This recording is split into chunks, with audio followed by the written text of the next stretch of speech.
Buen día, mi nombre es Juan Fernando Montaña Vázquez, soy de grado noveno y este es mi trabajo del cuarto periodo. Pensamiento social, necesidades humanas. Empecemos por las necesidades primarias. Estas necesidades son aquellas que son imprescindibles para que los humanos puedan sobrevivir, como dormir, comer y respirar. Las necesidades secundarias. Estas son las que tienen el objetivo de aumentar el bienestar de las personas, tener acceso a vacunas, medicamentos. Las necesidades terciarias. Este tipo de necesidades están basadas en el reconocimiento social o la pertenencia a grupos o amistades. Seguimos con las necesidades individuales. Estas son las que tiene cualquier individuo, solo que son diferentes a las primarias y a las sociales. Necesidades colectivas. Estas son en las que necesitamos compartir con un grupo de personas, ya sea en el metro, en el colegio, en el bus, etc. Las necesidades económicas. Esta necesidad es la necesidad de tener un trabajo y generar ingresos, para así poder adquirir diferentes artículos que se utilizan en nuestra vida diaria. Las necesidades sociales. Tal como su nombre lo indica, estas necesidades son basadas en socializar, en relacionarse con otras personas, ya sea íntimamente o amistosamente. Las necesidades de autorrealización. Estas necesidades son las que tienen la idea de sacar lo mejor de cada individuo e impulsar sus fortalezas. En pocas palabras, son las necesidades del desarrollo personal. Relación entre población y recursos. Actualmente, la población humana está desigualmente repartida sobre la superficie terrestre. De igual manera, sus recursos: alimentos, fuentes de energía, la tierra y agua. Si combinamos estos dos parámetros, surge un interrogante. ¿Están equilibrados? No. La respuesta es no, no están equilibrados. Un ejemplo de esto podrían ser países como India o algunos países de África, pues estos tienen una población que aumenta de manera desmesurada y a la misma velocidad a la que crece la población gastan sus pocos recursos. Así que de esta pequeña investigación podemos deducir que la relación entre la población humana y los recursos está muy descompensada y desequilibrada. Formas de gestionar los recursos de diferentes poblaciones. Las formas de gestionar los recursos puede variar de acuerdo a la región y a la cultura de la que se esté hablando específicamente. Yo he decidido mencionar a estos tres países: Argelia, Chile e India, porque creo que de esta manera puedo abordar el tema de los recursos naturales y cómo son gestionados según su población de forma más completa. Empezamos con Argelia, un país africano. Este país cuenta con aproximadamente 44 millones de habitantes. Tiene grandes reservas de petróleo y de gas natural, así como de carbón. Estos son una fuente importante para las exportaciones de este país, ya que hacen parte de más del 97% total de las exportaciones. Seguimos con Chile. Chile cuenta con aproximadamente la mitad de habitantes de Argelia, un aproximado de 20 millones. Además, cuenta con grandes reservas de carbón, cobre y nitrato, pues la minería es una de las bases de la economía chilena, por no decir la más importante. La agricultura y los productos manufacturados también contribuyen a la economía de este hermoso país. Y para finalizar, India. India, al contrario de Chile y Argelia, tiene demasiados habitantes por cada kilómetro cuadrado. Se estima que son aproximadamente 400 por kilómetro cuadrado. Su economía está basada principalmente en los servicios personales, en la agricultura y la manufactura. India no es un país en el que haya un equilibrio, pues si naciste en una familia de escasos recursos en India, solo tienes dos opciones si quieres progresar y tener una mejor calidad de vida: hacer negocios ilícitos o irte del país y buscar mejores oportunidades. Ahora, ¿cómo se manejan los recursos en mi población? Pese a que cuando me mudé a mi actual ciudad, Sabaneta, estábamos en medio de una pandemia, ahora que todo se ha normalizado un poco más, he tenido la oportunidad de conocer las diferentes actividades que se llevan a cabo, cuyo propósito es, entre otros, apoyar a la tercera edad que es un gran porcentaje de la población de mi ciudad, y o conservar las zonas verdes, la fauna y los recursos hídricos a través de los programas de sistemas de áreas protegidas, SILAP. Por esto considero que a pesar de que siempre hay espacio para mejorar, los recursos en el municipio de Sabaneta se manejan de una manera muy apropiada. Continuamos con bioético. ¿Cuáles han sido los principales aportes de la química a la humanidad? La química ha hecho una gran variedad de aportes extraordinarios a nuestra sociedad a lo largo del tiempo. Aunque la mayoría de la gente piensa que cuando se habla de química se refiere a experimentos realizados en un laboratorio. La cruda realidad es que la química está en todo lo que hacemos, desde encender un fósforo hasta conducir hacia el trabajo. La química nos ha ayudado y nos ayuda a evolucionar a un ritmo más acelerado. Un claro ejemplo de esto es el fuego. Pese a que muchas especies lo ven como una señal de peligro, el ser humano aprendió a utilizarlo y moldearlo a su favor. Con este aprendimos a crear iluminación, calor, electricidad, incluso lo utilizamos para transportarnos. Aportes de la química en la tecnología. Algunos de los aportes que se evidencian de la química en la tecnología son objetos como las carcasas, los teclados y el cableado y el mouse, pues la mayoría de los componentes de sus estructuras externas y internas están construidos con polímeros naturales. Aportes de la química en la medicina. Los principales aportes de la química en la medicina son las válvulas cardíacas, los marcapasos, riñones artificiales y el hilo de coser de los quirófanos. Son elementos que se pudieron desarrollar gracias a la química, pues para poder crearlos se necesita diversos estudios tecnológicos, además de que todos los órganos artificiales están hechos principalmente por productos químicos. Seguimos con aportes de la química en la alimentación. La química es utilizada principalmente en la alimentación para hacer que el consumo de los alimentos sea un poco más seguro. De esta manera mejoran los procesos de su producción y preservación. Esto ayuda a incrementar su vida útil. También se puede presenciar en la alimentación cuando se utiliza para mejorar el aspecto de los alimentos, cosa que es muy común hoy en día. Continuamos con la estructura atómica. ¿Qué es? La estructura atómica, como su nombre lo indica, es la estructura de un átomo. Esta está formada por una carga positiva centrada, que tiene una cierta cantidad de partículas cargadas negativamente, y la corteza, que está formada por electrones. Los modelos atómicos. Desde siglos atrás se han publicado diferentes modelos atómicos por diferentes filósofos y naturalistas que buscaban explicar la composición de la materia dando una representación de la estructura y el comportamiento de los átomos. El primer modelo atómico fue presentado por Demócrito, quien en pocas palabras expresó que todo lo que componía al mundo estaba formado por partículas tan pequeñas que no se podían dividir, las cuales fueron llamadas átomos. En la actualidad, después de varios modelos atómicos, el que es vigente es el modelo atómico de Schrödinger, propuesto en 1926. Continuamos con la tabla periódica. ¿Qué es?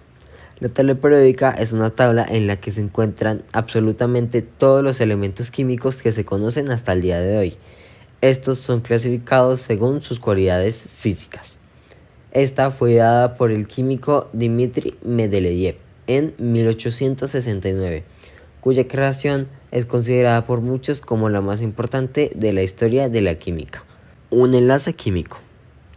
Un enlace químico es la fuerza que une a los átomos para formar compuestos químicos. Al darse de la unión se le confiere estabilidad al compuesto resultante.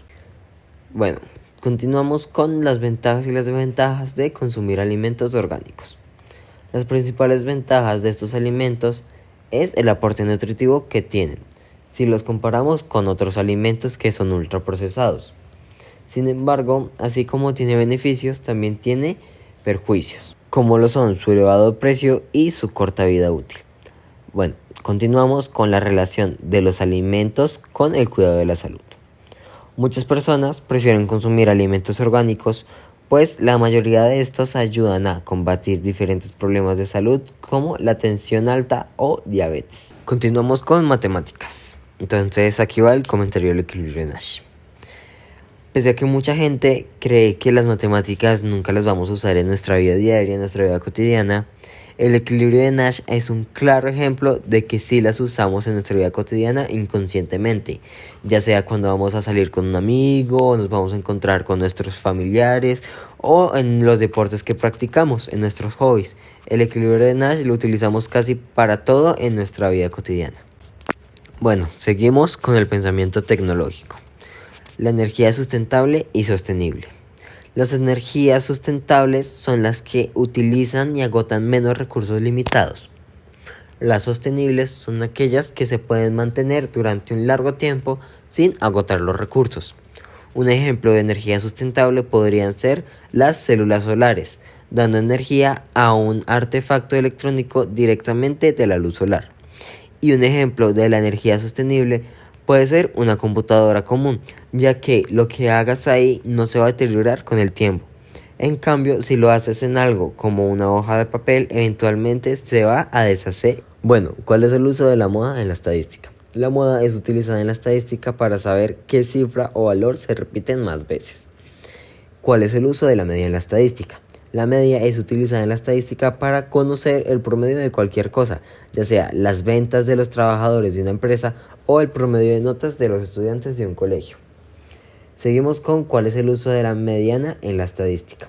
La mediana es utilizada para devolver en una tendencia central, esto en dado caso de distribuciones numéricas sesgadas. ¿Cuál es el uso de la frecuencia en la estadística? La frecuencia es la que representa la cantidad de veces que se repite un suceso al realizar ciertos experimentos aleatorios. Y por último, ¿cuál es el uso de la permutación en la estadística? La permutación se utiliza para calcular la probabilidad de que se dé determinado suceso donde el orden importa. Análisis sobre el artículo y sus gráficas. Es evidente que en el artículo sobre el impacto de las líneas telefónicas y dispositivos electrónicos está dirigido a la gran mayoría de la población en Colombia y explica de forma muy coherente y ordenada los sucesos que formaron el consumo de redes telefónicas y electrónicas. Sin embargo, el artículo debería hacer mayor énfasis en los consumidores y en cómo el aumento y la disminución de la demanda en el mercado de celulares afecta al PIB de forma indirecta. Asimismo, deberían hacer uso de un vocabulario más coloquial para tener un mayor alcance en la población colombiana, pues usan términos un poco técnicos que podrían impedir que esa información sea comprendida por muchas personas. Como podemos ver en la gráfica, el PIB estuvo bastante estable entre 1994 y el 2003. A partir de ese momento empezó a subir de una manera muy controlada. Su pico máximo fue de 8.000. Los abonos a líneas celulares. Estos empezaron con un 0 en 1994 y tuvieron una subida progresiva hasta el 2004. En ese momento su subida empezó a pronunciarse más y su pico máximo fue de 120. Bueno, en esta gráfica, los teléfonos móviles importados. Podemos ver que entre el 2002 y el 2003 estuvo bastante equilibrado con una media de 2 millones. A partir de ese momento tuvo muchos picos y muchas bajas. Entre estos su punto máximo fue de 18 millones y su punto mínimo fue de 5 millones. El HHI. Como podemos ver en la gráfica, en el 2002 fue su pico máximo. Este fue de 5.600. A partir de ese momento tuvo una bajada hasta el 2004 y a partir de ese momento volvió a subir hasta el 2008. Después de ahí empezó a tener otra caída hasta el 2015, en el cual su punto mínimo fue de 3.400. En esta gráfica empezaremos con la masa RAE de teléfonos móviles. Como podemos ver, en 1994 era de 0. En ese momento empezó a subir hasta 1998, que estuvo bastante estable en 2 millones. En ese momento siguió estable hasta el 2005. A partir de ese punto empezó a subir una escalada hasta el 2009, en el cual su punto máximo fue de 17 millones. Luego tuvo otra caída y terminó finalmente en el 2015 con 16 millones. Bueno, la importación de teléfonos móviles. Como podemos ver, su trayectoria al inicio es parecida a la de masa de teléfonos móviles. Estuvo bastante estable hasta el 2003 y a partir de ese momento empezó a subir y su pico máximo fue de 17 millones y su pico mínimo fue de 5 millones. Continuamos con el RAE de teléfonos móviles. Este también tiene una trayectoria bastante similar a la de la masa RAE de teléfonos móviles. Estuvo bastante estable entre 1998 y 2004 y a partir de ese momento empezó a subir. Su pico máximo fue de 1200 y su pico mínimo fue de 600. Continuamos con la masa RAE de teléfonos móviles en residuos sólidos ordinarios. Como podemos ver en la gráfica, entre 1994 y 1998 tuvo una pequeña subida. A partir de ese momento estuvo bastante estable hasta el 2005. En ese momento empezó a subir una escalada hasta el 2008, en el cual su pico máximo fue de 300. En ese momento empezó a caer hasta el 2015, en el cual llegó a cero. Here are some ideas that I personally think would encourage the economic growth of our cities as much as improve our environmental impact. The first one is ecological transport. If I were in our president's position, I would invest in the public transport so that citizens find themselves going for the different systems of public transport in our cities instead of using private transport. The second idea is the use of natural inks. In my opinion, this is a very innovating proposal, since it involves modern-day critical issues such as green sailing, economic growth, and eco-friendly initiatives. The main idea of this proposal is that textile companies use days of organic origins in order to reduce pollution and other negative impacts that are leading to an unsustainable quality of life. The next one is the preservation of our biocultural reserves, which will make us aware of our ecosystem management. And the last one I consider is very simple yet very important, and is creating balance between our consumism and our lifestyle. If we as a society follow these steps, I strongly believe that this could be the cornerstone to the development of a sustainable country. Muchas gracias.